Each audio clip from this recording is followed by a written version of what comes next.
Despertando creadores, reconociendo maestros. Por Belén Aguirre.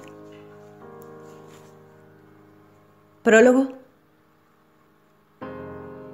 Comienzo este nuevo libro a 2 años de haber escrito el primero, siendo una persona completamente diferente de la que lo escribió, y sin duda al terminar de escribir este, seré una persona distinta a la que soy hoy. Simplemente porque la vida es eso: cambio, evolución, aprendizaje, y cada experiencia vivida deja su huella que nos invita a evolucionar y a avanzar, aunque no siempre podamos verlo de ese modo. Pero más allá de este inevitable cambio del que hablo, hay una parte que existe en totalidad, que es eterna y perfecta, y que siempre está con nosotros mientras transitamos esta sensación de separación que aporta la experiencia humana. Esa parte es nuestra esencia, nuestro amor, nuestro ser.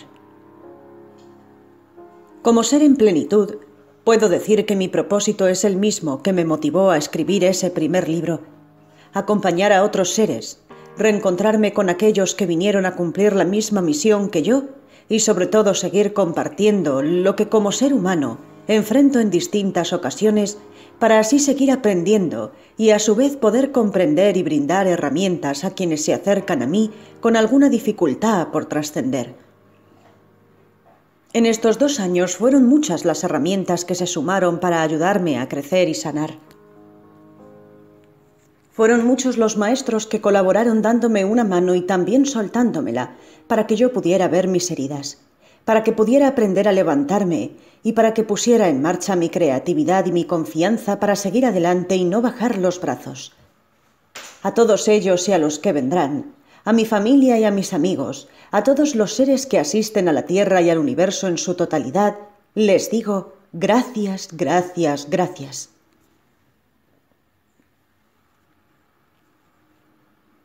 Capítulo 1. Aprendiendo a escuchar a mi cuerpo. Un nuevo camino comenzó para mí en octubre del 2014. Mi cuerpo me mostró que había una herida en mi interior que no había sanado aún. Hasta ese momento mi búsqueda de crecimiento interior se volcaba exclusivamente al ámbito espiritual, y recién cuando empecé el profesorado de yoga, con la idea de seguir enfocada en lo espiritual, me di cuenta de que no hay equilibrio si no llevamos amor a cada parte de nuestro ser, ya que cada parte necesita de la otra, y cada parte es tan importante como la otra, porque estamos completos solo cuando podemos comprender que nunca estuvimos fraccionados. Fue así que un día en una clase de yoga descubrí que mis músculos abdominales estaban desgarrados, y no era algo reciente, ya hacía 1 año que había ocurrido. En un momento sentí mi futuro amenazado: el profesorado, mis hijos, las clases que daba y una posible operación en medio. Todo eso me confundía y no me permitía ver qué era lo que realmente me quería mostrar mi cuerpo. Había leído muy poco hasta ese momento sobre biodescodificación, pero tenía claro que cuando una enfermedad se manifiesta en nuestro cuerpo es como cuando el agua entra en estado de ebullición. Esto no ocurre de un momento a otro. Lleva un proceso en el cual el agua se expone al calor por un tiempo prolongado y finalmente la vemos hervir. Con el cuerpo pasa lo mismo. La exposición de nuestros cuerpos a emociones negativas o esquemas mentales negativos produce como resultado la enfermedad manifestada a nivel físico. Es decir, que no comienza en el cuerpo y por lo tanto tampoco termina en él. Si bien hay que curarlo, y para eso están los profesionales de la medicina para ayudarnos, también es necesario curar la causa que inició el proceso. Volviendo al ejemplo del agua, si al agua hirviendo le tiramos agua fría, va a dejar de hervir y vamos a verla nuevamente serena. Pero si no apagamos el fuego, que es el que inició el proceso, no estaremos solucionando todo y tarde o temprano volverá a hervir. Poder ver a la enfermedad como una ayuda que viene a mostrarnos eso que está en nuestro interior que no podemos ver es realmente maravilloso. No sentirnos víctimas de ella es el mejor camino que podemos elegir. Si podemos verla como una luz de alerta que nos indica que en nuestro interior hay algo que nos pesa, no solo llegaremos a sanar nuestro cuerpo, sino que también sanaremos esas emociones y podremos caminar más livianos por la vida. Por esto, Paso a paso, cuando nuestro cuerpo nos hable, iremos mirando en nuestro interior qué es lo que nos está mostrando. Y si nos comprometemos a trabajar con nuestras emociones tanto como con el tratamiento médico, llegaremos a sentir la plena salud con la que fuimos creados y podremos disfrutar de un camino liviano y placentero. Cuando ya tomemos práctica en esta técnica, podremos lograr que ante la mínima señal que nos envíe el cuerpo, le prestemos la debida atención y así podremos disolverla antes de enfermarnos. Conociendo toda esta información, cuando me confirmaron que tenía que operarme porque el desgarro era muy grande, pensé: voy a hacerme cargo de esto, porque si no descubro cuál fue la causa emocional que se está manifestando y no escucho lo que mi cuerpo quiere decirme ahora, me voy a operar y voy a sanar superficialmente, pero finalmente esa emoción podrá manifestarse nuevamente en mi cuerpo. Así que puse manos a la obra, me conecté con mi cuerpo y con la importancia que tienen nuestros músculos abdominales. Ellos contienen nuestros órganos, nuestro centro emocional está ubicado en el abdomen. Entonces pensé: ¿cuándo sentí esa falta de contención? ¿En qué momento mis músculos decidieron abrirse y dejar de contener mis emociones? ¿Me había sentido así alguna vez? La respuesta es sí, y como también el abdomen es el nido que nos ayuda a contener a nuestros hijos cuando estamos embarazadas, pude ver cuánta relación tenía eso con mi vida. Al parecer mis músculos se desgarraron en mi último embarazo, y al principio no comprendía mucho la causa emocional, ya que fue un embarazo muy lindo y con mucha contención de parte de mi familia. Pero luego pude ver que un momento con el que sentí que no había contención fue un año antes de ese embarazo, cuando estuve embarazada por 12 semanas y luego el desarrollo se detuvo. Y como era una gestación corta no se le daba importancia, por lo que a nivel médico era solo un trámite, cuestión de tiempo. A nivel emocional yo había perdido una hija, y a nivel físico yo seguía embarazada y tenía que esperar el momento en el que mi cuerpo decidiera soltar ese embarazo. Fue ahí cuando sentí esa falta de contención. Si bien mis familiares y amigos estuvieron conmigo, sentí que los profesionales de la salud y las leyes no estaban capacitados para contener a una mamá que pierde un embarazo antes de los 3 meses de gestación. Muchos no comprendían que el cuerpo de una madre inicia su proceso de gestación en el mismo instante de la concepción, y la mente de una madre se activa para recibir a ese nuevo ser en el momento en que se entera que lo lleva en su interior. Tuve por momentos la necesidad de manifestar esto, de hacer algo para cambiar ese sistema que nos excluía solo porque ese hijo no estuvo lo que para ellos era suficiente tiempo para ser considerado un hijo. Pero luego me sentí muy cansada por todo lo vivido y decidí dedicarme a cuidar y disfrutar de mis otros 2 hijos que me esperaban ansiosos. Un año después llegó Lucas a nuestras vidas y luego de 9 meses de gestación lo conocimos personalmente. Fue durante su embarazo que mis músculos abdominales se desgarraron y dejaron la silenciosa señal de que todavía había una herida en mí, más allá de la felicidad de tener a 3 de mis hijos conmigo. Un año después del nacimiento de Lucas, se presentó esta situación que les contaba al comienzo. Mi cuerpo me mostró que no solo había quedado esa angustia atrapada en mi cuerpo, sino también que el querer taparla yo misma había estado negando la existencia de esa hija que no nació. Cuando teníamos que referirnos a ella, la situación se ponía tensa. Muchas veces con mi marido no sabíamos cómo tocar el tema y lo insinuábamos como eso que pasó, sin contar las veces que elegíamos callar para no remover emociones ni generar ese ambiente confuso. Yo no era consciente de que el silencio era tan hiriente como la falta de contención que sentí en aquel momento. No había tomado conciencia de que lo mismo que me había molestado y criticaba de las leyes y de la medicina, lo estaba haciendo yo al no darle un lugar en nuestra vida. Porque más allá de que legalmente no podíamos ponerle un nombre, nada nos impedía como papás hacerlo para ya dejar de llamarla lo que pasó. Así que fue que un día, después de hablar con Sole, mi terapeuta floral, después de contarle cómo había decodificado el desgarro, me hizo notar que dije 3 cuando me preguntó cuántos hijos tenía, y pude ver que no la tenía en cuenta. Esa noche llegué a casa y hablé con Walter, mi marido, y los 2 pudimos relajarnos y hablar libremente de cómo habíamos vivido la pérdida. Entre lágrimas descubrimos que no nos habíamos dado la posibilidad de contarnos cómo nos había afectado. Sobre todo él, porque sentía la responsabilidad de protegerme del dolor.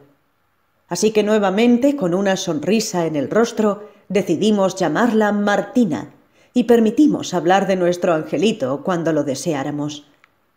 Luego de ver todo esto que mi cuerpo me mostraba, pude afrontar la operación con felicidad, con la felicidad de estar sanando no solo mi cuerpo, sino también mi alma. Por último, quiero compartir con ustedes esta declaración que escribí días antes de la operación, agradeciéndole a mi cuerpo por mostrarme eso que aún estaba en mí y liberándolo de la necesidad de mostrármelo nuevamente. Es una buena técnica para cerrar un trabajo interior. Agradecimiento al desgarro. Gracias por llegar a mi vida para mostrarme que había algo que tenía que sanar. Agradezco tanto haberte visto porque pude conocer mucha gente maravillosa que hoy forma parte de mi vida y también pude conocer una parte de mí que no había visto. Son muchos los regalos que me deja esta experiencia. Ya no te necesito porque ya no me identifico con ese dolor. Ahora pude llevarle luz y transformarlo en amor. Te dejo ir. Gracias, gracias, gracias.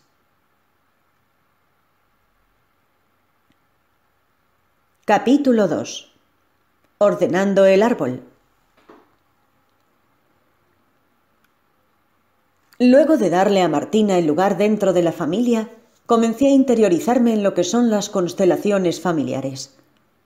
Esta terapia destaca la importancia que tiene cada miembro de la familia y que ocupe su lugar.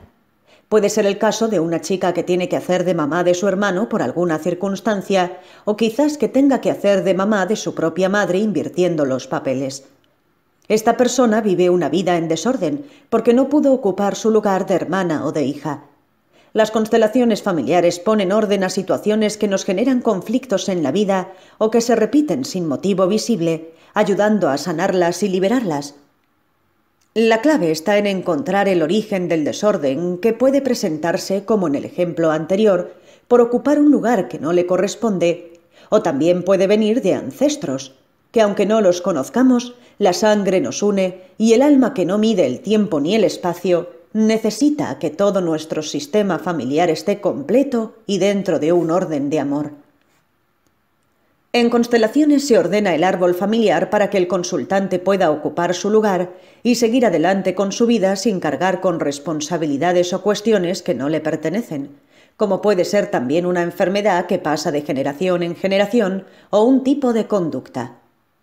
Después de conocer todo esto, también pude reconocer a mi hermano no nacido, que vino a este plano antes que yo por un tiempo tan corto como Martina y que también hoy ocupa su lugar en mi sistema familiar, siendo el quinto hermano, lo que me permitió a mí tomar mi lugar como sexta hija de mis padres. Quizás suene un poco confuso. Es difícil explicar con palabras cómo se desarrolla una constelación familiar, pero siempre existe la posibilidad de presenciar los talleres para ver cómo funcionan, observando las constelaciones de los otros compañeros y luego decidir si uno quiere exponer su tema o no. Sin duda, es una herramienta más que nos ayuda a vivir nuestra vida plenamente, dando y recibiendo amor, sin estar proyectando una y otra vez delante nuestro las trabas emocionales que traemos sin saberlo.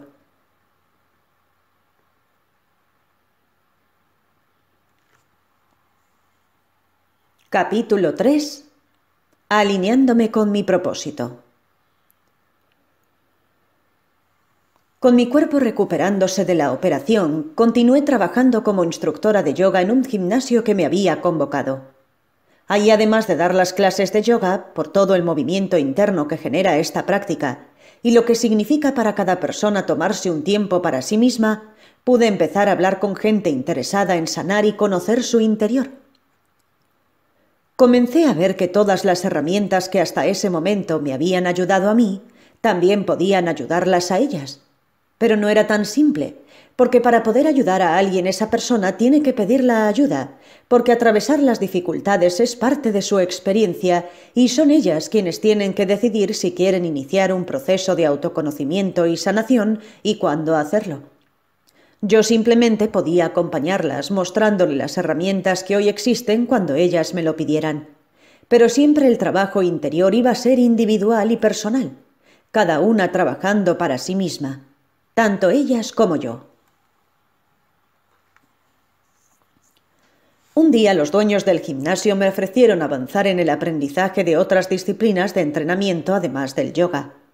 Eso implicaba para mí enfocarme más en el cuerpo físico y dejar para más adelante el aprendizaje de nuevas terapias alternativas. En ese momento llegó a mi vida Patri, una mujer con muchas ganas de conocerse y liberarse de viejas emociones y patrones de conducta que no le permitían avanzar en su vida. Después de las clases de yoga nos quedábamos charlando un rato y yo le contaba sobre las herramientas que existen para comenzar a liberarse de esas pesadas mochilas. Así comenzamos a reunirnos para aplicar esas herramientas, como Ho'oponopono, autoconocimiento, metafísica, niño interior, y luego se fueron sumando nuevas técnicas mientras juntas íbamos aprendiendo. Llegando el fin de año comprendí que mi camino estaba por ese lado. Quería ampliar mis conocimientos para seguir trabajando en mí y compartir lo que aprendía. Así que decidí dejar el gimnasio, inmensamente agradecida por la oportunidad que me dieron, y comencé a enfocarme completamente en la creación de mi espacio, donde además de compartir lo que sabía hasta ese momento, convocaría a distintos colaboradores para que ellos también pudieran compartir lo que hacían y llegar a las personas que lo necesitaran. Durante todo el verano trabajamos con Patri liberando capas de nuestras estructuras que ya no nos servían. Ella, una estudiante de psicología social, y yo, una apasionada investigadora de las diferentes terapias alternativas existentes, nos acompañamos mutuamente aprendiendo a ver qué era lo que la otra nos mostraba de nosotras mismas como espejos.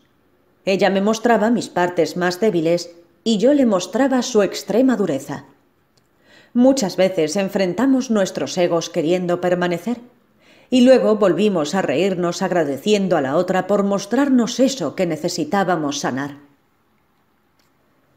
Un largo y bello recorrido que continúa hasta hoy y que indudablemente debía incluir en este audiolibro, porque como siempre le digo, ella fue mi reencaminadora. Fue la primera persona que no me conocía, que me permitió compartir con ella el camino del autoconocimiento, recordándome cuál era mi propósito y lo mucho que me interesaba llevarles un poquito de luz a las personas que sentían que estabas en la oscuridad, tarea que aún hoy amo realizar. Al poco tiempo llegó a mi vida Lili. En ese momento yo estaba dando clases de yoga a domicilio hasta conseguir un espacio donde abrir mi centro holístico, al que un año antes llamé La Fuente, como inicio de una visualización con la que me sentí muy comprometida y decidida. Lili comenzó a tomar las clases de yoga y acompañamiento, como elegí llamar un tiempo después, a las charlas de autoconocimiento que comenzamos a tener con las alumnas de yoga después de las clases. Ella ya conocía sobre algunos de estos temas, y en nuestra primera charla la percibí tan relajada y enfocada que no lograba darme cuenta en qué podía ayudarla con el acompañamiento. En la clase siguiente lo comprendí. Un nuevo desafío se presentaba ante mí: acompañar a Lili a atravesar la enfermedad de su padre. En ese momento sentí que no estaba preparada para tocar un tema tan delicado, pero fue Walter, mi marido, quien me recordó las sabias palabras que afirman: cuando el alumno está preparado aparece el maestro. Y en ese momento mi maestra era Lili, que llegó para enseñarme que estaba lista para ir un paso más allá de lo que estaba acostumbrada. Hablamos sobre el alma, la muerte y el cambio de estado que eso implica, de la continuidad del alma más allá del cuerpo y de la experiencia humana de cada ser. Realmente era el comienzo de mi preparación para comprender los diferentes estados de existencia. Y aunque hasta hoy aprendí mucho más sobre ese tema, claramente no tengo todas las respuestas, ni llegué a comprender totalmente la complejidad de esos cambios de estado. Pero sí puedo decir desde una profunda convicción y a través de experiencias vividas que la vida no empieza ni termina solamente en estos cuerpos que hoy conocemos. Lili también en aquel momento pudo comprenderlo de esta forma, y así vivió la partida de su padre, con las emociones propias de la situación, pero también con la paz que proporciona el sentir que, al igual que una oruga deja su cuerpo para convertirse en mariposa, la muerte es un paso más en la evolución del alma.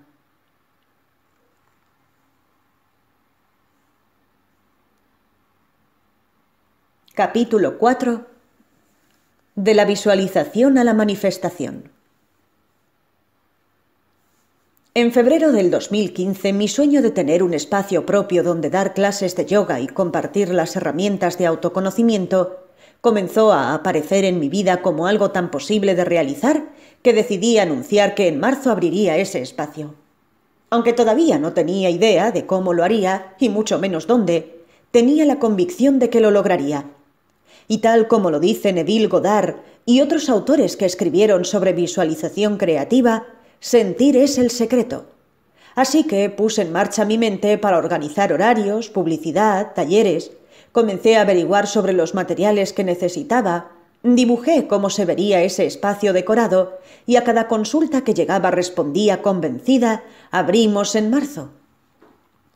En mi mente ese espacio ya estaba creado y el universo, respondiendo a ese estado de mi mente, trajo hacia mí la posibilidad de adquirir un préstamo que me permitiría abrir el centro holístico La Fuente. Estaba cada vez más cerca. En ese momento esperaba que se desocupara un pequeño local, cuyos inquilinos nos habían comentado que lo dejarían libre en poco tiempo. Pero las semanas pasaban y el lugar seguía ocupado. Cuando noté que la impaciencia comenzaba a molestarme, lo entendí. Yo no tenía que esperar por un lugar que estaba ocupado. Mi espacio estaba esperándome a mí en algún lugar. Solo tenía que correr la mirada y encontrarlo. Al ver esto ese mismo día, decidimos ir a la inmobiliaria y nos mostraron un local muy cerca de mi casa, bien ubicado y mucho más grande que el que esperaba, lo suficientemente grande como para dividirlo con una recepción, un salón de yoga, un consultorio para las terapias alternativas y un salón más pequeño para talleres. Luego de acondicionarlo y organizarnos, finalmente el 31 de marzo lo inauguramos. Asombrada por el poder de la visualización y la manifestación, continué con toda la energía abriendo el local cada día, publicitando y respondiendo consultas. Pero lo que no sabía era que tenía muchas cuestiones para sanar en mi interior, y esta vez el maestro era este espacio, que reflejaría como un espejo todas mis inseguridades y mi dificultad para relacionarme con el dinero. Todos los preconceptos que traía conmigo y las limitaciones que yo misma me pondría inconscientemente. Para empezar, me costaba valorar mi trabajo, porque tenía el preconcepto de que el trabajo requiere esfuerzo, y como yo amo lo que hago, entonces no me permitía valorarlo, y mucho menos ponerle un valor monetario. Me resultaba extraño recibir dinero por hacer algo que disfrutaba, y comencé a notar que hasta sentía culpa al recibirlo. De a poco comencé a bloquearme al momento de ofrecer mis talleres, y empecé a difundir y ofrecer talleres de otras personas que se sumaron al centro como colaboradores. Esa tarea me era más sencilla, porque valoraba sus trabajos y no tenía las mismas dificultades para recibir el dinero. Al tratar con tanta gente que conocía nuevas técnicas y herramientas para este camino de autoconocimiento, decidí comenzar a interiorizarme en ellas y aprender las que más me resonaban para sumarlas a mi caja de herramientas y utilizarlas tanto para mí como para compartir con los otros cuando llegara el momento. Las nuevas herramientas que empecé a incorporar fueron por momentos las distracciones por las que pasé por alto el trabajo profundo que debía hacer con respecto a mi relación con el dinero. Y también fueron las que me ayudaron más adelante a comenzar a sanar ese y otros temas pendientes que cargaban sobre mí. Capítulo 5. Las nuevas herramientas.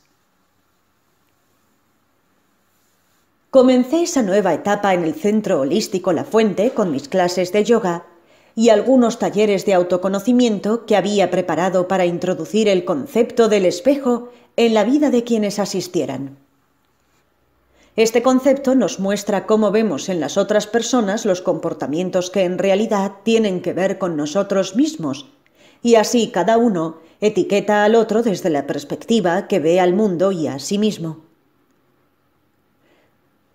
Te propongo hacer esta actividad, que es la que comparto en mis talleres, para que puedas comprender cómo funciona este concepto de las percepciones que tenemos sobre los otros. Imaginemos que estamos en uno de esos talleres que les cuento, y a la mitad del taller entrará una persona a la que llamaremos Carla, interrumpiendo la actividad, solo diciendo hola, y se sentara sin disculparse por llegar tarde, ni se presentara. Seguramente algunos tendrían una opinión sobre Carla y otros otra. ¿Tú qué pensarías de Carla en esa situación? Anota en una hoja, y si estás con un grupo de personas, que cada uno anote sus respuestas en su hoja. Después de que hayas anotado tu respuesta, podemos poner algunos ejemplos. Por ejemplo, la persona número 1 puede pensar: qué irrespetuosa. Llega tarde, no se disculpa por interrumpir la clase y se sienta muy tranquila como si nada hubiera pasado. La segunda persona puede opinar: ¡uy, pobre! Qué feo llegar cuando el taller ya ha comenzado. Todos la miran y se debe morir de vergüenza por haber interrumpido la clase. Seguramente lo único que quiere en este momento es pasar inadvertida y que todo siga para que la dejen de mirarla. Y la persona número 3 puede observar: ¡qué buena actitud! A pesar de que llegó tarde, tiene la delicadeza de interrumpir lo menos posible y entrar silenciosamente respetando a los que están escuchando la clase. Nuevamente anota en una hoja, y si estás con un grupo de personas, que cada uno anote sus respuestas en su hoja.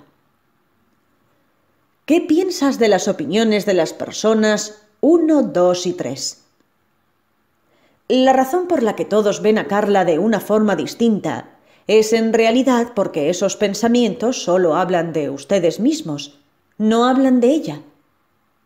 Si yo soy una persona tímida, seguramente voy a ser la que opine: ¡uy, pobre, qué feo llegar tarde! Porque es mi miedo a llegar tarde y ser observada, porque yo soy tímida y me sentiría muy mal en esa situación. Carla quizás no es tímida y entró tranquila porque es una persona relajada, pero yo la veo tímida porque es lo que está en mí. Así que, con cada uno de los ejemplos que vimos anteriormente, en realidad no estamos conociéndola a ella, sino que estamos conociendo a la persona que lo pensó.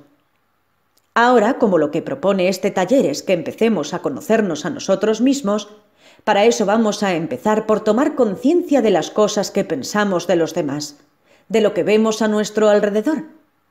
Así que vamos a detenernos en la primera pregunta que les hice hace un rato y van a conectarse con la respuesta que dieron sobre Carla. ¿Pueden verse reflejados en ese pensamiento? ¿Cómo hubieran actuado ustedes en esa situación? Ahora cambiemos la situación. Una chica que llamaremos Luisa llega tarde interrumpiendo la clase y dice: ¡ay! Hola chicos, disculpen la interrupción. Es que perdí el autobús y no conseguía remis y bueno, no pude llegar a horario. Me presento rapidito. Mi nombre es Luisa y estoy muy contenta de asistir al taller. ¿Qué piensan ustedes de Luisa? ¿Qué creen que pensarían las personas 1, 2 y 3 de ella? Nuevamente podemos analizar distintas opiniones. La persona número 1 puede decir: ¡qué divina, cuánta energía! Seguro nos vamos a llevar bien. La persona número 2: ¡qué lindo poder tomarse así una situación tan desagradable como llegar tarde! Me gustaría poder expresarme de esa forma despreocupada. La persona número 3 puede decir: ¡qué irrespetuosa! Encima que llega tarde se pone a hablar cortando completamente la clase. Se cree que es el centro del mundo. Vuelvan a la segunda pregunta que les hice acerca de lo que pensaban de las personas 1, 2 y 3 y observen sus respuestas. ¿Les sorprenden las opiniones que propuse de cada persona? Lo que podemos ver es que las opiniones cambiaron porque lo que están juzgando en realidad las personas es si la forma en la que el otro actúa es la que a ellos les gusta. A la persona número 1 le gustó la actitud de la Luisa porque actuó como ella esperaba que lo hiciera y condenó a Carla porque no cumplió con sus expectativas. La persona número 2 sintió admiración por Luisa porque actuó como a ella le gustaría actuar y se compadeció de Carla porque vio su propio miedo reflejado en ella. Finalmente, la persona número 3 se sintió molesta por la actitud de Luisa porque percibió como una falta de respeto el hecho de que entrara y comenzara a hablar de ella cuando ya el momento de la presentación había pasado y el taller había comenzado. Por el contrario, Carla actuó, según su visión, de la forma adecuada al entrar silenciosa sin molestar a los que estaban atentos a la clase. Pero hay muchas más opciones, tan diferentes como cada persona. Yo, por ejemplo, en una primera impresión, hubiera pensado que la persona número 1 era una quejosa, y que al ver la actitud de Luisa también se iba a quejar de que era muy alborotadora. Podría pensar que la persona número 2, al ser tan tímida, percibiera la actitud de Luisa con cierta envidia en lugar de admiración y que le molestara su soltura. Y que la persona número 3 era superpositiva y le caería re bien a Luisa por su actitud despreocupada. Como vemos, ante las mismas situaciones hay infinitas formas de ver las cosas. La riqueza de hacer este ejercicio cada vez que podamos es que nos ayuda a conocernos. Entonces podemos deducir que lo que vemos de los demás no es la realidad, sino que es nuestra realidad. Comprender esto nos ayuda a no creernos que el otro es lo que yo pienso. Y también, al saber esto, podemos comprender que el otro también piensa algo de mí que posiblemente no sea lo que yo soy, lo que nos lleva a la conclusión de que mi realidad no me muestra al otro, siempre me muestra a mí. Diciéndolo así parece muy simple, lo sé, pero no es tan simple llevarlo a la práctica. Y decirles esto es fundamental para que puedan experimentarlo ustedes mismos. Porque si se generan la expectativa de que van a terminar de escuchar esto y van a comprender a todo el mundo y ya no van a juzgar a nadie y van a ver la esencia de cada persona y a verse siempre a ustedes mismos, en cuanto se encuentren pensando mal de alguien o criticando o enojándose, van a sentir frustración y que todo de golpe se desmorona. Y lo digo porque me pasó una y otra vez, y me sigue pasando, pero cada vez es más fácil, porque la mente se entrena como se entrena el cuerpo. Lo que intento que se lleven de esta actividad es la conciencia, la presencia y el poder de elección sobre sus vidas. Cuando hablo de conciencia me refiero a ser conscientes de lo que vemos ahí. Afuera no es la única verdad. Lo que quedó demostrado con el simple ejercicio de la chica que llega tarde, y de esa forma, si abrimos un poquito nuestra mente, nuestra visión, podemos trasladarlo a muchos aspectos de nuestra vida. Cuando digo presencia, me refiero a estar presentes en nuestra vida, no dejar que la vida transcurra a nuestro alrededor simplemente mirando y creyendo que es todo lo que hay. Estar presentes es disfrutar cada momento, es estar en medio de una discusión y de repente respirar y preguntarse ¿qué estoy haciendo? ¿Discutiendo? Sí, ¿qué más? Respirando. Sí. Y ahora que me di cuenta que estoy respirando, no solo me doy cuenta de que estoy vivo, también me doy cuenta de que estoy empezando a tomar conciencia, de que estoy presente en mi vida. Y eso es un buen paso. Y eso significa que aunque hace 5 minutos estaba discutiendo por una pavada o haciéndome problemas porque se me manchó la camisa, ahora puedo elegir otra cosa. No estoy condenada a seguir la discusión o seguir el resto del día de mal humor. Y a eso me refiero cuando hablo del poder de elección. Inevitablemente ustedes hoy se quedan con la conciencia del poder de elección, que empieza por elegir si tomar o dejar esta nueva perspectiva que les propongo, y que continúa, más allá de que hayan elegido tomarla o dejarla, con el poder de elección que cada minuto les regala, con el poder de cambiar lo que elegí hace un rato, con el poder que les da a conocer otra forma de ver. Como ya les dije, en el ajetreo de la vida diaria van a encontrarse muchas veces actuando por mecanicidad, reaccionando según lo que sus pensamientos sobre el afuera les dicen. Pero no se sientan desanimados ni piensan que están haciendo las cosas mal o que están dando pasos hacia atrás, porque el progreso está justamente en eso, en encontrarse haciéndolo, en darse cuenta, conciencia, presencia y poder de elección. Volviendo a las herramientas que elegí compartir, Después de aportar mis clases y talleres, sumamos a las actividades del centro las sesiones de Reiki, una terapia alternativa que consiste en la canalización de energía universal o energía vital. Las sincronicidades que llegaron a mi vida hicieron que se contactara conmigo una compañera del profesorado de yoga que es maestra de Reiki, y ella me propuso dar el curso para iniciar reikistas en la fuente, además de ofrecer las sesiones. En ese momento yo no tenía idea de cómo se daba el curso ni de cómo se desarrollaba una sesión de Reiki. Nunca había tomado una, y todo lo que entendía es que se hacía imposición de manos para armonizar a la persona. Así que ella me puso al tanto de los detalles y me pareció una propuesta muy interesante y en línea con lo que yo quería implementar en mi vida, así que decidí practicarlo yo también. Cuando llegó la fecha de la primera iniciación yo estaba muy emocionada. Un nuevo mundo estaba por abrirse delante mío para expandir mis deseos de colaborar con los otros. Esa noche, después de la iniciación, sentí que no solo estaba haciendo para ayudar a otros, lo estaba haciendo por mí.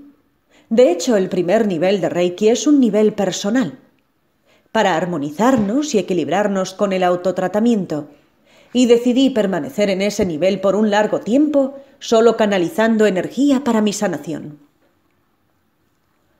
La siguiente herramienta que llegó a mi vida fueron los registros akáshicos. Ya había escuchado hablar de ellos, pero nunca había experimentado una apertura de registros. Algo me impulsaba fuertemente a conocer más sobre esta técnica, y la maestra de registros akáshicos llegó al centro La Fuente para ofrecer el curso. Los registros akáshicos contienen la información del recorrido del alma a lo largo de toda la existencia, vidas pasadas, presente y posibilidades futuras. No se usa con un fin de adivinación, sino que es una herramienta que se utiliza para la evolución, las respuestas que podemos encontrar en los registros. Las que podemos encontrar son las que necesitamos en un momento determinado para poder avanzar en nuestro camino, cuando algo nos bloquea o sentimos que no encontramos la salida. La apertura de registros nos conecta con nuestro yo superior, esa parte de nuestra propia alma que está en un plano superior de conciencia y que cuando encarnamos en nuestro cuerpo físico y olvidamos de dónde venimos, también olvidamos que contamos con su guía y asistencia. Otro gran salto que cambiaría por completo mi vida, tanto a nivel personal como para avanzar en la difusión de una nueva conciencia. Los días previos a la iniciación de registros akáshicos, entró una mujer al centro holístico, comentándome la felicidad que le daba saber que en un barrio existiera un espacio para poder acceder a las herramientas que ofrecíamos, aunque ella viviera en una zona muy alejada de mi espacio y solo visitaba Merlo ocasionalmente. Expresaba que le alegraba que alguien se animara a abrir un centro holístico en una zona que no era comercial y que no estaba rodeada de gente que supiera de estos temas. Fue esa mujer llamada Rosa la primera persona que me habló sobre la llama violeta y sus beneficios. Yo realmente no estaba interiorizada en el tema y no entendía mucho lo que me decía, pero ella insistió en regalarme una tarjeta con una oración de la llama violeta y la conservé agradecida. En ese momento no vi la aparición de Rosa como una sincronicidad, porque no veía con claridad lo que había venido a mostrarme. El día de la iniciación de registros akáshicos fue un momento muy esperado por mí.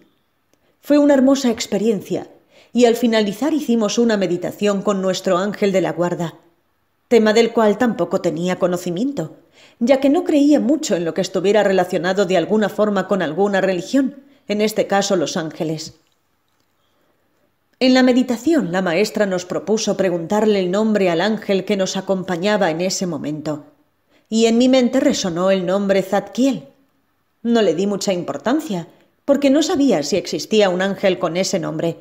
Ni siquiera me sonaba conocido el nombre en sí. Así que terminamos la meditación y me fui a mi casa emocionada por la experiencia de estar iniciada en registros akáshicos, ya que tendría la posibilidad de abrir mis propios registros y conocer la historia de mi alma. La mañana siguiente, mientras desayunaba, volvió a mi mente el nombre Zadkiel, y esta vez, con cierta curiosidad, decidí buscar en Internet si existía ese nombre y, de ser así, cuál era su significado. Para mi sorpresa, no solo el nombre existía, sino que encontré que Zadkiel era el nombre de un arcángel, el arcángel del perdón y la misericordia. Mientras leía las virtudes de Zadkiel y su misión, me sorprendía al ver cómo resonaba en mi interior toda esa información. Sentía como si ya conociera todo eso y solo lo estuviera recordando. También sentí una profunda conexión con la esencia de este arcángel, ya que perdonar y perdonarme era algo que había estado trabajando profundamente el año anterior en mi proceso de autoconocimiento. Mi sorpresa llegó al máximo cuando encontré que Zadkiel formaba parte de la llama violeta. En ese momento recordé a Rosa y su sorpresiva y corta presencia que había dejado una semilla que continuaría germinando y creciendo por siempre. ¿Era todo esto una casualidad? Hacía mucho tiempo que había dejado de creer en las casualidades, por lo que comprendí que era sincronía. El universo se alineaba para prepararme para lo que estaba por llegar.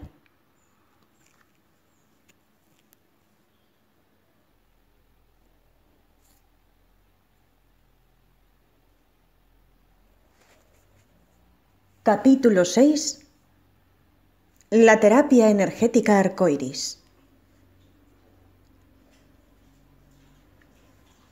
Una tarde en la que mis alumnas de yoga me avisaron que no asistirían a la clase, decidí aprovechar el tiempo para abrir mis registros acásicos, ya que estaba sola y en silencio y podría concentrarme mejor.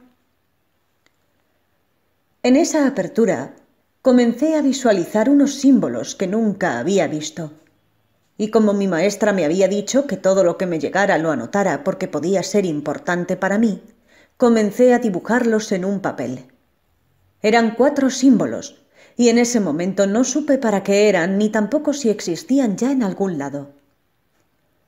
Cuando volví a mi casa le comenté a mi marido y me puse a investigar en Internet para ver si encontraba el origen de ellos.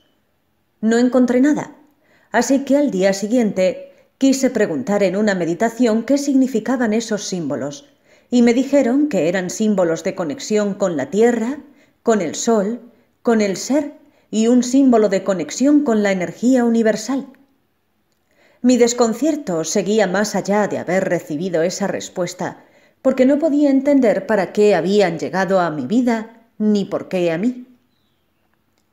En ese momento todavía me costaba mucho confiar en la información que me llegaba. Me mantenía algo escéptica al pensar que podía estar conectándome con mi yo superior o con mis maestros y guías. Al regresar a mi casa nuevamente le comenté a mi marido lo sucedido, y esa noche recibí como una bomba de información, como me gusta llamar a esos paquetes de información que parece que a veces nos envían desde otro plano. Un profundo entendimiento del porqué y el para qué de esos símbolos inundó mi mente. Era todo tan claro y a la vez tan confuso, pero no era cuestión de lógica, ni era algo que la mente necesitara aprobar.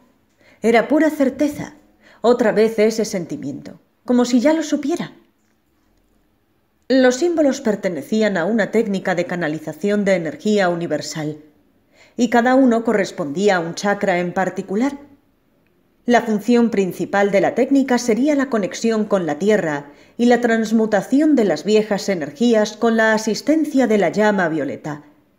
Se me explicaba la importancia de conectar y armonizar los chakras inferiores tanto como los superiores, ya que en la experiencia humana la conexión con la tierra y con la materia era fundamental para poder transitar la vida diaria, mientras que la conexión con los planos más elevados nos servirían de guía y apoyo para mantenernos equilibrados. Los días siguientes me dediqué a meditar en mis ratos libres en el centro para conectarme con esta información que ya estaba en mi cabeza, pero que debía traducir a palabras para poder explicarlo.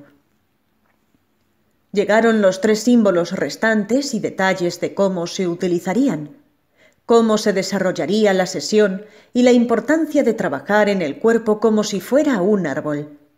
fortaleciendo las raíces para que puedan crecer con fuerza y equilibrio las otras partes del ser humano, a nivel físico, emocional y energético.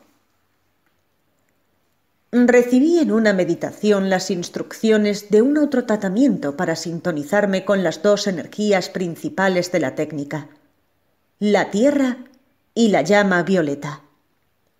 Nuevos símbolos para sintonizar se sumaron a la técnica, y luego de esa iniciación supe que estaba preparada para comenzar a compartirla. Primero la llamaba sanación energética, ya que no sabía cuál era el nombre. Luego, en un paquete de información mental, como les contaba antes, me explicaban que no había sanación sin un trabajo interior, sin una conexión profunda con uno mismo. Así que en lugar de sanación energética, pasó a ser terapia energética. Comencé a ofrecer las sesiones en forma gratuita, recibiendo colaboraciones voluntarias, y cada sesión me iba permitiendo entrar en contacto con la energía y empezar a sentir el estado de los chakras de las personas, los desequilibrios y los bloqueos. Y día a día la información que podía percibir de la energía de las personas fue más clara. Un tiempo después comenzaron a sumarse las otras llamas, azul, amarilla, roja, blanca, verde y naranja, con sus respectivos símbolos. Y finalmente llegó el nombre de la técnica: terapia energética arcoíris. Hoy en día, a 1 año y medio de su llegada, la terapia energética arcoíris es elegida y recomendada por mucha gente en la zona oeste de Buenos Aires. Y hay 2 iniciados en la técnica que también ofrecen las sesiones: Walter, mi marido, y Graciela, una gran amiga que llegó a mi vida en el 2016 y me acompaña en muchos aprendizajes. Afortunadamente hay muchas personas que están interesadas en asistir a otras para que encuentren la armonía que les permita conocerse a sí mismos. Y en el 2017 serán 5 nuevas iniciadas en la técnica las que podrán ofrecer estas sesiones en Las Heras, un hermoso lugar que se encuentra a unos 90 kilómetros de Merlo, Buenos Aires, donde yo vivo. Tanto los registros acásicos como las distintas técnicas de canalización de energía universal cada día se expanden más y más, y la sociedad comienza a contar con estas nuevas opciones sin miedo y con una apertura mental que permite ver su interés en el equilibrio y el bienestar.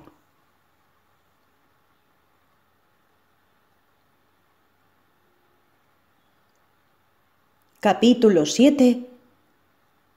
El miedo, el merecimiento y la dependencia emocional. Llegando al final del año 2015, las dificultades para continuar con el centro holístico crecían. Por un lado, los ingresos no alcanzaban para pagar el alquiler. Por otro lado, con el calor que aumentaba por la llegada del verano, era indispensable invertir para acondicionar el lugar si quería continuar con las clases, ya que era un local muy caluroso y grande, lo que hacía más difícil su ambientación por el dinero que requería para hacerlo. Walter me decía que tenía que valorar más las actividades que yo ofrecía, que tenía que animarme a dar los talleres y usar las herramientas que había adquirido durante ese año, pero me costaba mucho llevarlo a cabo, y hoy puedo ver que en verdad no me sentía merecedora del éxito que podía alcanzar. Yo no confiaba en mis capacidades, si bien ofrecía los talleres, los publicitaba y organizaba. Era tal el miedo que sentía de afrontar esa situación que solo generaba inconscientemente que ninguna de las personas que se anotaban finalmente asistiera. Esto superficialmente me daba motivos para decir: ¿ves? Mis talleres no interesan a las personas. Pero internamente sentía el alivio de no tener que afrontar la situación que me incomodaba. Así es, me autosaboteaba. Yo misma limitada mis posibilidades, pero no solo por miedo a afrontarlas, sino también por creer que no merecía tener éxito en lo que hacía, porque disfrutaba haciéndolo, y se supone, culturalmente, que el sacrificio tiene más valor que el logro. ¿Cuántas veces habremos escuchado o habremos dicho: «¡Qué bien después de tanto sacrificio!» O el muy usado «¿Cuánto me va a costar?», cuando alguien quiere obtener algo? ¿Somos conscientes de eso? Relacionamos el esfuerzo y el sacrificio con el logro del objetivo. Por el contrario, si alguien tiene de un día para el otro mucho dinero o se compra un coche o una casa, socialmente se le suele ver con cierta desconfianza. ¿Este se hizo rico de la noche a la mañana? En algo andará. No es que estos conceptos se instalaron de un momento para otro. De hecho, se le rezó mucho tiempo a una imagen en el momento del sacrificio, en lugar de conmemorarla haciendo el bien. El sacrificio sobre el logro nuevamente. Volviendo a la instalación de conceptos socialmente aceptados, así como llevan miles de años instalados, no es sencillo borrarlos completamente cuando no somos conscientes de ellos, y yo no era consciente en ese momento que estaba haciéndome eso a mí misma. Desde la perspectiva laboral, el miedo y la falta de merecimiento me obstaculizaban, y desde una perspectiva emocional, la dependencia también aportaba lo suyo. Cuando hablo de dependencia emocional, me refiero a esa sensación de que sin ayuda no puedo hacer nada. No puedo con todo, no puedo con la casa, no puedo con el trabajo, no puedo con los chicos, el colegio, la comida, y así una larga lista de no puedo. El problema está en que aunque la ayuda esté, nunca alcanza. ¿Y saben por qué? Primero, porque si alcanzara, lograría mi objetivo sin esfuerzo. ¿Se imaginan?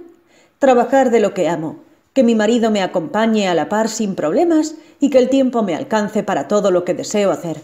Sería maravilloso, ¿no? De hecho, sí, lo es, y hoy lo vivo de esa forma. Pero en aquel momento no podía contemplar la posibilidad de vivir en tan perfecta armonía con mis deseos. Así que necesitaba ponerme trabas, imaginar que no podía. Y segundo, porque si admitiera que puedo con todo, sería una persona independiente. Y eso también daba miedo, porque toda la responsabilidad caería sobre mí, y si algo fallara, yo misma sería la primera en juzgarme. Entonces necesitaba tener cierta dependencia para sentirme segura. Así que con este licuado de emociones llegó el mes de diciembre y planteé que lo mejor sería cerrar y ver si el año próximo las condiciones mejoraban para abrir nuevamente. Capítulo 8. Un nuevo comienzo.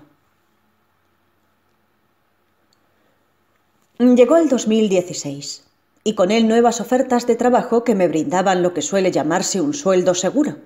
Trabajar en relación de dependencia con un sueldo fijo y horarios programados en 8 horas de lunes a viernes. En la situación en la que me encontraba, la propuesta era más que tentadora. Así que me enfoqué en ese trabajo que prometía concretarse en el transcurso del mes. Pero los días pasaban y no llegaban novedades. Yo, después de estar un año ocupada en el centro holístico, me encontraba perdida, sin algo en lo que ocuparme y sin un ingreso propio a mi disposición. En realidad tenía en qué ocuparme: la casa, los chicos, yo misma. Todas esas cosas por las que el año anterior se suponía que me volvía loca porque no me alcanzaba el tiempo. Ahora tenía todo el tiempo del mundo para ocuparme de ellas, y de todas formas no estaba en paz. Esto demuestra que no era la aparente imposibilidad de hacer las cosas lo que me desequilibraba, sino que eran mis pensamientos y sentimientos acerca de mí los que me estaban obstaculizando. Decidí relajarme y tomarme enero como mi mes de vacaciones, disfrutar del tiempo libre desapegada del nuevo trabajo que esperaba. Pero al llegar febrero todo parecía alejarse. La propuesta de trabajo se volvía inestable y se postergaba nuevamente hasta mediados de marzo. Eso me desestabilizó, ya que económicamente no tenía la posibilidad de reabrir el centro holístico y las ofertas laborales que se presentaban tardaban en concretarse. Empecé a sentir la impaciencia y la necesidad de buscar otro rumbo. Sentía que quizás no se cerraban esos asuntos porque no era el camino que debía tomar. Una mañana me desperté con la certeza de que a donde yo quisiera ir conseguiría trabajo, y mis conocimientos y mis clases podría compartirlas en cualquier lugar del país a donde deseara ir. Un nuevo abanico de posibilidades se abría ante mí. Ya no era solo esperar porque alguno de esos trabajos llegara. Era cuestión de generar el trabajo, ir hacia él, confiar en que ahí estaba, en donde yo quisiera. Como tanto Walter como yo estábamos de acuerdo en viajar al interior y quizás hasta mudarnos a un pueblo tranquilo en alguna provincia, me puse en contacto con algunas personas y surgió la posibilidad de viajar a La Rioja. Había propuestas laborales para Walter y para mí, y una hermosa casa que podíamos alquilar a un buen precio, un paisaje hermoso, un lugar tranquilo, ideal para ver crecer a nuestros hijos. Todo se alineó cuando comprendí que todo dependía de la actitud con la que encarara las cosas, y sobre todo de la seguridad que sentía de mí misma. Cuando me sentía como una persona desocupada, persiguiendo un sueldo seguro, esperando esas respuestas y entrevistas que nunca llegaban, estaba poniendo el poder de mi vida fuera de mí. Cuando comprendí que yo tenía todo lo que necesitaba para conseguir lo que quería, independientemente del lugar o de las condiciones políticas que se estaban viviendo, fue que todo se puso en marcha y permití que la energía de la abundancia comenzara a fluir hacia mí y me mostrara las diferentes opciones que había a mi disposición. Tal es así que ya casi con la fecha confirmada para que Walter viajara a La Rioja a ver la casa y tener la entrevista de trabajo, una nueva oportunidad se presentó. La Fuente Centro Holístico podía abrir sus puertas nuevamente en un lugar más armonioso y a metros de mi casa. Claramente mi actitud había cambiado y mi realidad me lo demostraba. La cuestión ahora estaba en decidir cuál era la opción que mejor se adaptaba a lo que deseaba. Y si bien mudarme al interior a un lugar tranquilo y rodeado de naturaleza es algo que definitivamente está en mis planes, sentí que quizás la posibilidad de reabrir mi espacio, con la comodidad de estar a pasos de mi casa y seguir cerca de nuestras familias un tiempo más, sería la decisión más acertada para ese momento.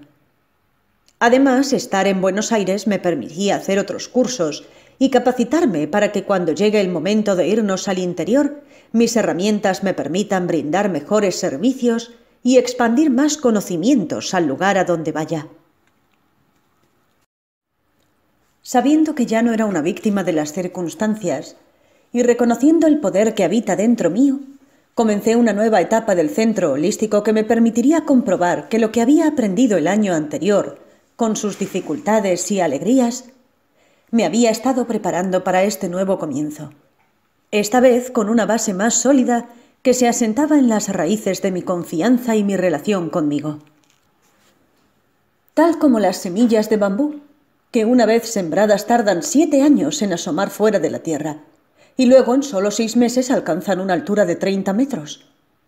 Mientras uno pensaría que esa semilla no va a prosperar, bajo la tierra todo un sistema de raíces comienza a formarse, preparándose para sostener el crecimiento que vendrá después.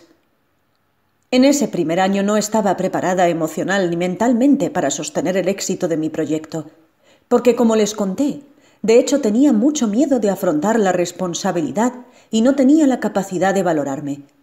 Pero en este nuevo comienzo, con algunas de aquellas cuestiones trascendidas, mis raíces eran más fuertes y podía valorar mi trabajo y mi tiempo, permitiéndome administrar el centro, afrontar los gastos y disponer de dinero para mí y mi familia.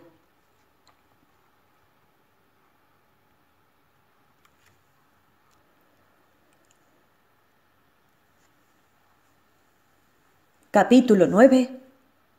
Los nuevos maestros. Laura, Graciela y Carolina fueron las primeras personas en confirmar que asistirían al nuevo espacio. Laura y Graciela como alumnas de yoga, y Carolina estaba interesada en las sesiones de Reiki. Ella desde diciembre me mandaba mensajes consultando si abríamos nuevamente para tomar las sesiones, recordándome que mi camino era reabrir mi espacio y no perseguir el trabajo seguro. Con Laura compartimos muchas charlas sobre la mujer, el empoderamiento femenino y también sobre la tierra y la energía. Participó y se encargó de compartir con sus familiares y amigos los talleres de constelaciones familiares que brindamos en el centro con Susana, quien volvió a formar parte del equipo de La Fuente y esta vez más alineadas y conectadas la una con la otra. Graciela, una cumplidora alumna de yoga que dio el presente cuando aún estábamos pintando y acondicionando el centro para abrir en abril. Ella estaba muy interesada no solo en las clases de yoga, sino también en todo lo que la ayudara a encontrarse a ella misma y alinearse con su ser interior. Me contó que estuvo 1 año buscándome cuando estaba en el otro espacio y nunca encontró la dirección, y cuando finalmente la encontró yo ya había cerrado. Así que cuando se enteró de la reapertura del centro, lo primero que hizo fue llamarme y venir a conocer el lugar. Graciela después se convertiría en la segunda iniciada en la terapia energética arcoíris después de Walter, una de mis primeras alumnas de registros akáshicos y mi primera alumna del profesorado de yoga. Además de una gran amiga y compañera de aprendizajes, una gran maestra para mí. Y Carolina, además de recordarme mi propósito durante esos meses que estuve sin trabajo, fue la encargada de difundir la terapia energética arcoíris en el lugar donde estudiaba, y así empezaron a reservar turnos chicas de Castelar, Ituzaingó y Morón, cuestión que para mí era asombroso, porque la terapia energética arcoíris hasta ese momento no era muy conocida, y de pronto las personas empezaron a llegar pidiendo por ella. Para este nuevo comienzo volví a convocar a Rosalía para que brindara los cursos de registros akáshicos y sanación angélica. Durante los 2 primeros meses se formaron 3 grupos para los cursos que ella daba, mientras yo me encargaba de las clases de yoga y de las sesiones de arcoíris. Rosalía no solo fue mi maestra de registros akáshicos, sino que también fue quien me impulsó a dar los cursos, ya que cuando llegó el invierno ella comenzó a viajar y ya no pudo comprometerse con nuevas fechas para armar grupos. Me alentó para animarme a dar el curso, ya que yo el año anterior había hecho la maestría y estaba preparada para hacerlo. Al principio lo dudé, pero luego también surgió un imprevisto con Analía, mi maestra de Aqualid, que me informó que no podría venir a hacer la iniciación de Aqualid, que ya estaba programada y con personas anotadas. En ese momento comprendí que todo se alineaba para que finalmente me pusiera en marcha como maestra, ya que también el año anterior había realizado la maestría de Aqualid. Así que sin dudarlo decidí seguir adelante con el grupo y hacer yo la iniciación. Luego de esa experiencia y de verme realizando algo que quizás creía que no era capaz de hacer, me centré en mi confianza y decidí empezar a dar los cursos de registros akáshicos. Luego llegaría el momento de armar el manual de la terapia energética arcoíris y ofrecer ese curso también. De esa forma fue como empecé a tomar más confianza en mí y en lo que era capaz de hacer. Cada clase me fue brindando más seguridad y más conocimiento, porque como bien dicen, no hay mejor forma de aprender que enseñando, porque quienes parecen ser nuestros alumnos en realidad son nuestros grandes maestros.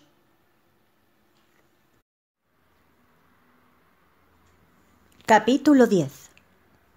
El miedo al éxito. A mediados de 2016 podía notar el gran cambio que se había generado en mí. Los resultados del aprendizaje que me brindó el año anterior eran comprobables. Lo que parecía que había sido una experiencia poco afortunada, si solo me enfocaba en el cierre del viejo espacio, en realidad había dejado maravillosos frutos que podía compartir en este nuevo lugar. Los cursos cada vez fueron más fluidos. Incluso me animé a expandirlos a otros lugares más alejados de mi espacio, porque las personas interesadas no podían viajar.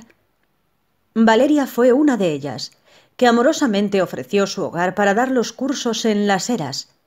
Mabel también, en el otro extremo, en la ciudad autónoma de Buenos Aires, abrió las puertas de su casa para ofrecer los cursos allá. Con la seguridad que sentía, puse en marcha nuevamente la idea de publicar mi primer libro, Creando Caminos, Despertando Creadores, que había terminado de escribir hacía 2 años, pero nunca había encontrado la oportunidad de publicarlo.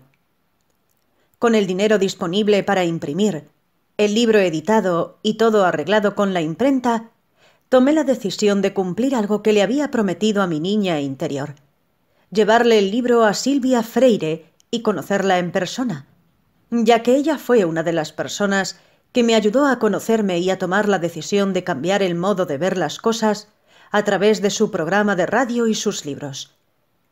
Sincrónicamente llegó a mí un vídeo donde promocionaban un taller que daría Silvia en Capital Federal, y sin dudarlo, hice los ajustes necesarios para poder ir. Graciela me acompañó ese día. Yo me encargué de imprimir y anillar el libro original, y el 16 de julio logré con menos de 1 semana de preparación lo que no había logrado en 2 años. Siempre tuve miles de excusas que me impedían ir a ver a Silvia. Incluso el año anterior tenía un cupón para una clase gratis y no me permití ir, porque cuando no ponía razones económicas como impedimentos, la culpa hacía su trabajo y comenzaba a sentir que no merecía ir y dejar a Walter solo con los chicos. Pero en esta ocasión no fue así. En solo 3 días me organicé, generé el ingreso que necesitaba para ir y le conté a Walter mis planes, segura de merecer ese paseo y de que mi amoroso marido estaría gustoso de verme alcanzar algo que hacía tanto tiempo me proponía lograr. Como no podía ser de otra manera, con esa convicción y actitud, todo marchó sobre ruedas, y esa primera experiencia con Silvia fue todo un éxito. Al mes siguiente, cuando Silvia volvió a dar un taller en el mismo lugar, surgió algo que me pondría a prueba y me daría la excusa que necesitaba para alejarme nuevamente y perderme el aprendizaje que estaba por realizar. El tema del taller era la prosperidad, y era algo que quería trabajar en mí. 2 días antes del taller se presentó una situación con una amiga que me generó tanto malestar que me llevó a pensar en no asistir al taller. Pero afortunadamente en un segundo de conciencia pude verlo. Me estaba autosaboteando, como tantas veces lo había hecho. Estaba generando en mi vida una situación extrema que pudiera provocar en mí una reacción extrema, como para decidir abandonar lo que tanto tiempo me había llevado conseguir. Cuando tomé conciencia de esto, me aseguré de que ese día iría de cualquier forma, y lo hice. El taller fue sumamente útil para mí, y no solo por su contenido, sino porque observándome y observando mis pensamientos, pude descubrir que todo el tiempo me autosaboteaba porque tenía miedo al éxito. Lo noté cuando en un momento del taller Silvia puso su mirada en una persona que estaba atrás mío y la invitó a subir al escenario. Yo en ese momento, creyendo que me miraba a mí, sentí pánico. Mis piernas se aflojaron. Me aferré a la silla y mi mente empezó a buscar motivos que justificaran que no podía subir. Al ver que la chica que estaba atrás mío le respondió, sentí un gran alivio. Y en ese momento me di cuenta que una parte de mí no estaba alineada con mi deseo de publicar mi libro y hacer una presentación pública porque tenía miedo. La posibilidad de que Silvia me invitara al escenario me paralizó. ¿Y qué hubiera pasado si realmente me invitaba a subir a mí para hablar de mi libro? Claramente no pasó eso porque en mi mente no solo era algo que me daba miedo, también sentía que no lo merecía. Una vez desenmascarado el autosabotaje que estaba sosteniendo, comprendí que mi libro todavía no estaba en la imprenta, porque me faltaba el diseño de tapa y el número de ISBN que es necesario para imprimir. Yo estaba retrasando esos asuntos creyendo que eran complicados y que llevaban tiempo, solo para postergar la posibilidad de enfrentarme al éxito. Finalmente pedí ayuda en el grupo del taller de Silvia para hacer el diseño de tapa, y una chica muy amablemente se ofreció a ayudarme después de leer mi descubrimiento del autosabotaje. Sandra Santoro me dio el empujón que faltaba para no ponerme más excusas y poner en marcha la impresión del libro. Otra oportunidad para ponerme a prueba se presentó más tarde, cuando Silvia, en un grupo, comentó que necesitaba personas que fueran con ella a un programa de televisión para contar su experiencia. En ese momento, al leer el mensaje, una parte de mí me dijo, «Ni loca». Pero mis manos escribieron, «Yo me animo». Y aunque después no se concretó la visita, yo estaba dispuesta a ir, y supe que había logrado enfrentarme a ese miedo que había estado oculto por mucho tiempo. Después de esa experiencia, comencé a realizar unas tareas en un grupo que se reúne en el hogar de Silvia, y gracias a esas tareas y la dinámica propuesta por ella, pude descubrir otros miedos que arrastraba inconscientemente. El miedo a sentirme expuesta, el miedo a difundir lo que hago, el miedo a parecer vanidosa, el miedo a ser desaprobada, el miedo a fallar, el miedo a no estar a la altura de las circunstancias. Uno a uno comencé a observarlos. Al principio creí que animándome a escribir en el grupo y exponiendo lo que me pasaba, era suficiente para trascender el miedo a la desaprobación. Pero descubrí que no era solo animarme a hablar sin miedo, sino que también tenía la necesidad de que me aprueben. Pude comprender la diferencia, porque podía hablar sin sentirme desaprobada, pero estaba siempre esperando la mirada aprobadora, y si no llegaba me quedaba pensando en el porqué. ¿Habré dicho algo mal? ¿Habré ofendido a alguien? ¿Habrán interpretado bien lo que quise decir? En definitiva, seguía llena de miedos. Poco a poco fui trabajando en mi interior para encontrar el origen de esos miedos. ¿Cuándo fue la primera vez que me sentí desaprobada? ¿Cuándo fue la primera vez que tuve miedo a fallar? ¿Cuándo fue la primera vez que sentí que no estaba a la altura de las circunstancias? Y así, con cada miedo que se fue presentando, con cada emoción que fue despertando en mí esa hermosa experiencia, comencé un viaje a mi interior que me llevó al origen de esas emociones, a conectarme con mi niña interior y sanarla para poder caminar libres y sin miedos. Me animé a poner mi foto en la contraportada del libro. Me animé a organizar una presentación para mi libro. Pude dar una opinión simplemente por compartir, sin esperar la aprobación de los demás. Pude agradecer la oportunidad de aprender que me brindó la experiencia en ese grupo, sin sentir que estaba siendo juzgada por alejarme, y más aún, sin juzgarme yo misma por hacerlo, porque lo más lindo que me brindó Monasterio fue la conciencia de que en todo momento la única que me juzgaba, la única que me desaprobaba y la única que cuestionaba mi capacidad para realizar las tareas era yo misma, nadie más. Poder reconocer que somos nosotros mismos los que muchas veces creamos los obstáculos para no lograr lo que deseamos, nos da la posibilidad de disolverlos y seguir avanzando hacia nuestro objetivo.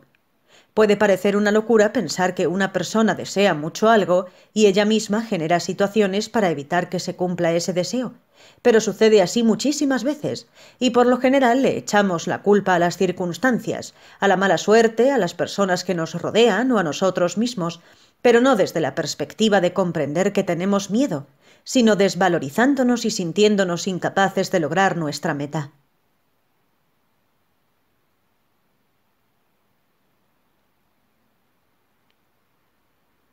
Capítulo 11.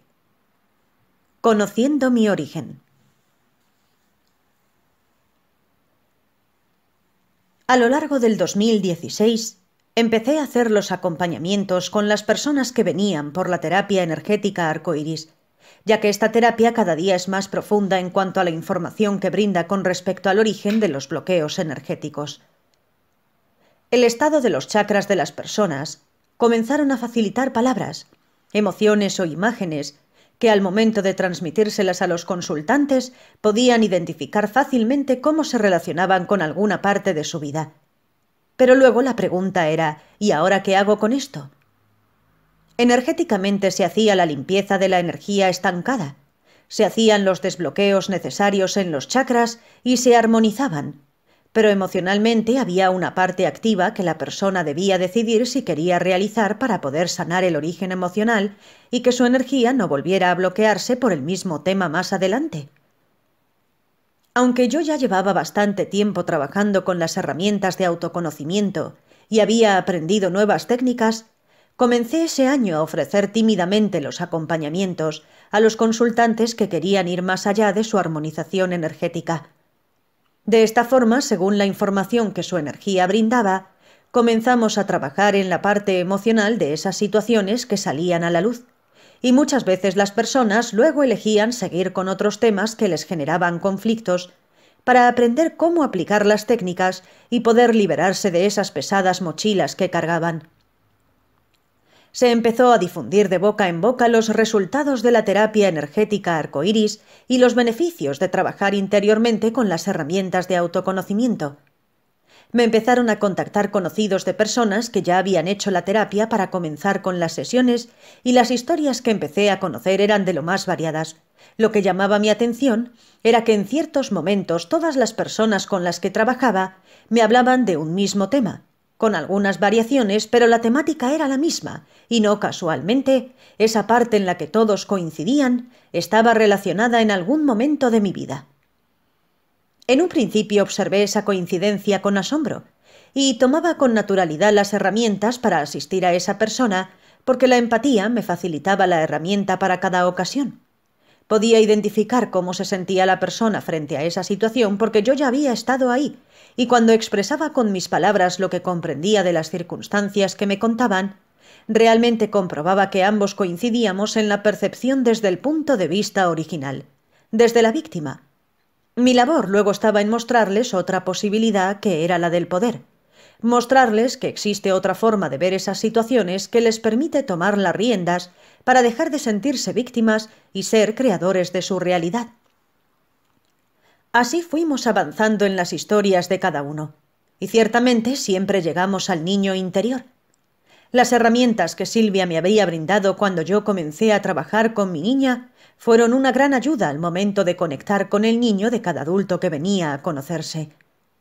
También usamos meditaciones, técnicas de PNL y siempre podíamos recurrir, si el caso lo requería, a las constelaciones familiares o los registros acásicos.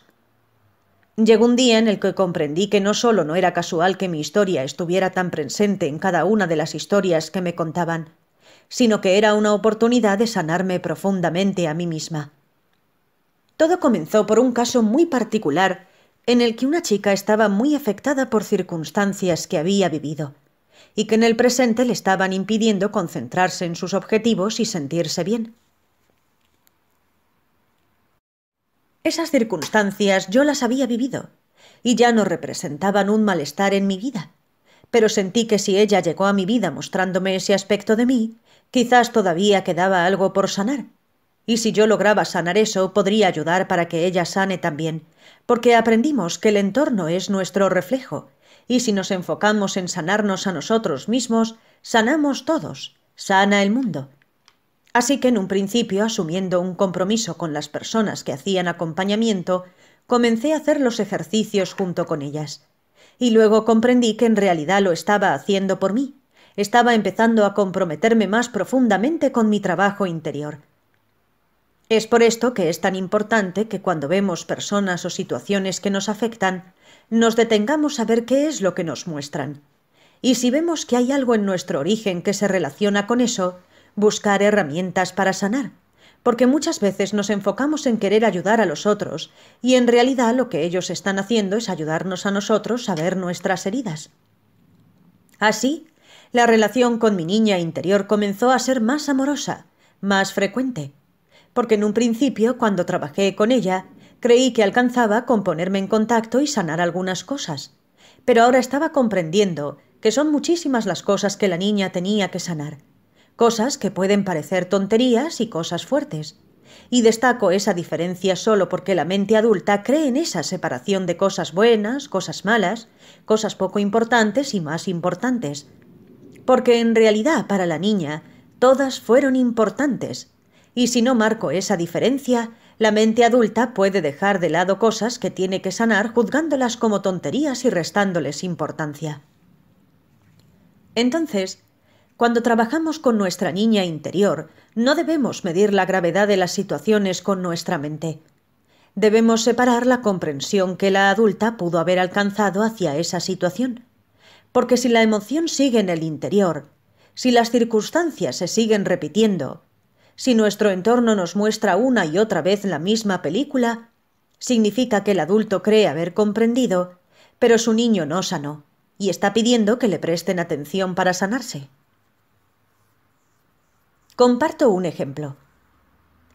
Cuando era niña me encantaba jugar a la peluquera, peinar y cortar el pelo a mis muñecas. Un día mis hermanos estaban reunidos con unos amigos y yo, con 6 o 7 años, estaba peinando a una amiga de ellos y haciéndole unas trenzas. Como su cabello era muy largo, no noté que mientras yo hacía la trenza en la parte superior, la parte de abajo se estaba empezando a enredar.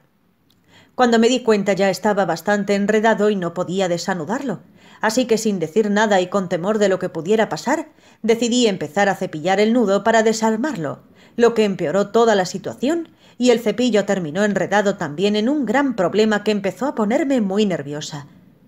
No sabía qué hacer y se acercaba el momento en que se iban todos a una fiesta, hasta que un amigo de ellos vio lo que pasaba y dijo alarmado: «¡No! ¡Mira lo que te ha hecho en el pelo!». «¿Qué pasó? ¿Qué pasó?», preguntó la chica asustada. «Nada, se enredó un poquito», dije más asustada que ella. «¿Un poquito? La vamos a tener que pelar para sacarle eso. Nunca seas peluquera», sentenció el amigo. Yo me fui de la habitación, dejando mi cepillo preferido enredado en su cabello y mis ilusiones de ser peluquera junto a él. Me fui a llorar en silencio, y luego, cuando resolvieron el enredo y se iban a la fiesta, vinieron a saludarme. Yo me hice la dormida ocultando mis lágrimas, y seguramente percibieron mi angustia porque me dijeron: «Quédate tranquila, no fue para tanto, ya le deshicimos el nudo». Pero el nudo en mi estómago, la angustia y el miedo a hacer las cosas mal y que alguien salga perjudicado por eso, quedaron en mi interior. A lo largo de mi vida pudieron presentarse muchas situaciones en las que tuve que hacer alguna tarea de la que dependían otras personas, y siempre estuvo presente el miedo a fallar y perjudicar a alguien. En la adolescencia odiaba los trabajos grupales porque mi desempeño podía afectar la nota de todos. Cuando llegó el momento de trabajar en equipo en una pizzería, la forma en que yo tomara el pedido podía afectar la labor del cocinero. Si yo olvidaba resaltar en el pedido que las empanadas iban al horno, el cocinero las haría fritas y el pedido estaría mal hecho.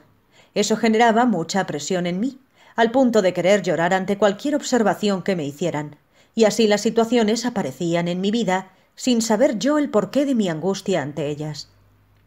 Afortunadamente pude ver esto cuando estuve en el grupo que mencioné anteriormente, donde realizamos tareas en la casa de Silvia.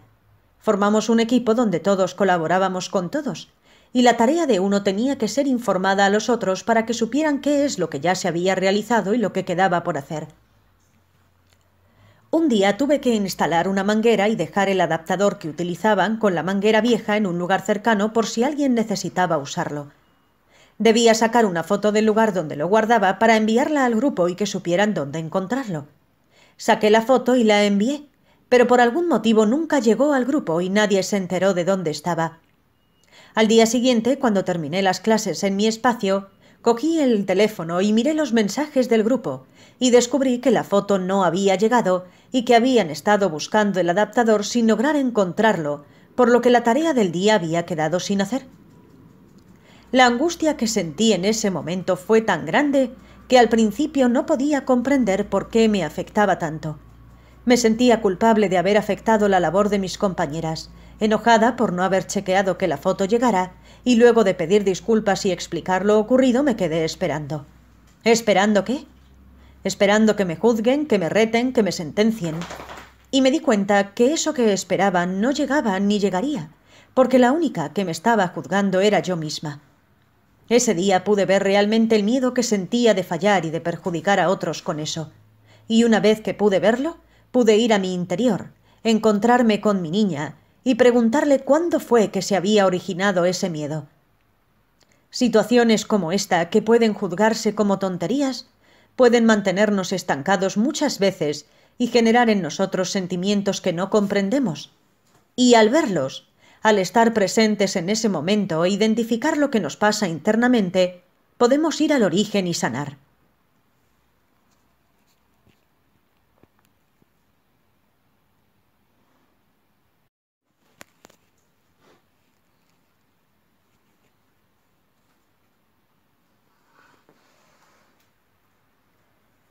Capítulo 12. Materializando deseos. Llegó noviembre, y con él la realización de otra de las cosas que me había propuesto hacía mucho tiempo y que no me había permitido realizar. Invité a Silvia a dar un taller a mi espacio para que las personas que frecuentaban el lugar participando de diferentes actividades pudieran conocerla y acceder a un taller privado con ella. Todo salió como era esperado y el taller fue un éxito. También llegó la primera edición impresa de mi libro Creando Caminos, Despertando Creadores, que me generó muchísima alegría, porque después de 2 años por fin había conseguido empezar a difundirlo y permitirle cumplir su propósito de orientar o ayudar a muchas personas a encontrar otra forma de ver la vida. Al finalizar el 2016, comencé a escuchar un nuevo audiolibro de Wayne Dyer, narrado por Christina Ingrid, una hermosa persona llena de luz que cumple su propósito de acompañar y asistir a muchas personas en su proceso de autoconocimiento. Ella comparte gran cantidad de libros de diferentes autores en formato de audiolibro y también reflexiones y meditaciones. Un día, escuchando Todo lo que puedas imaginar de Dyer, sentí que tenía que contactarme con Christina Ingrid. No tenía en claro el porqué, pero algo me decía que aunque ella estuviera en España y yo en Argentina, Había algo que podíamos hacer juntas.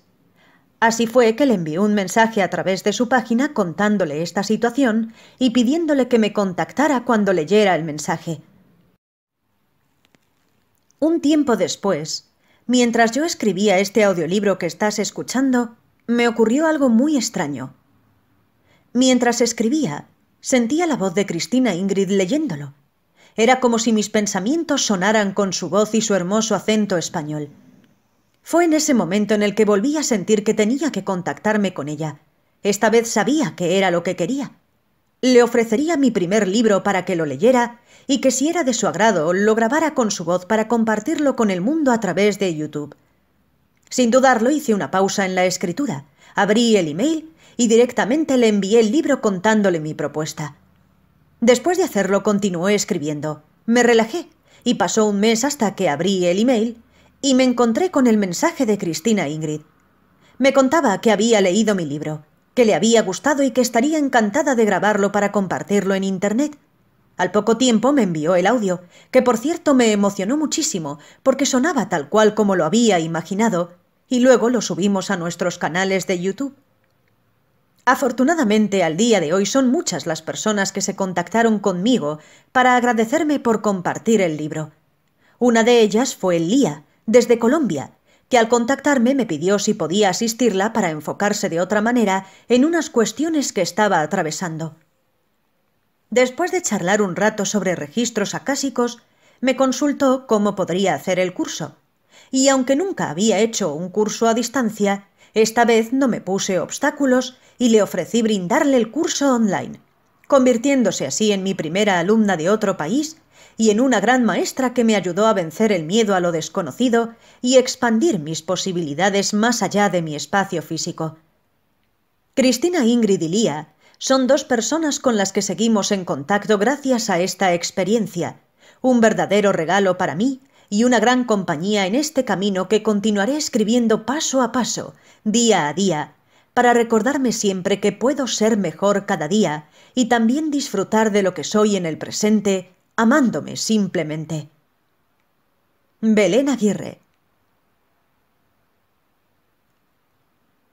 Si lo deseas, puedes ponerte en contacto con Belén a través del email belenaguirrelibros@hotmail.com.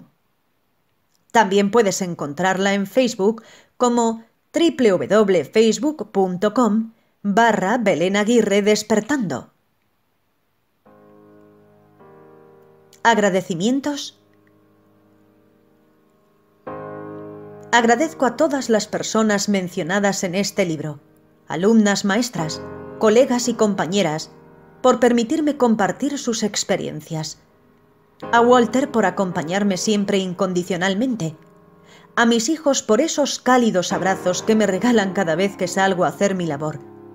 A mis padres por alentarme y darme su bendición, y a mis familiares y amigos.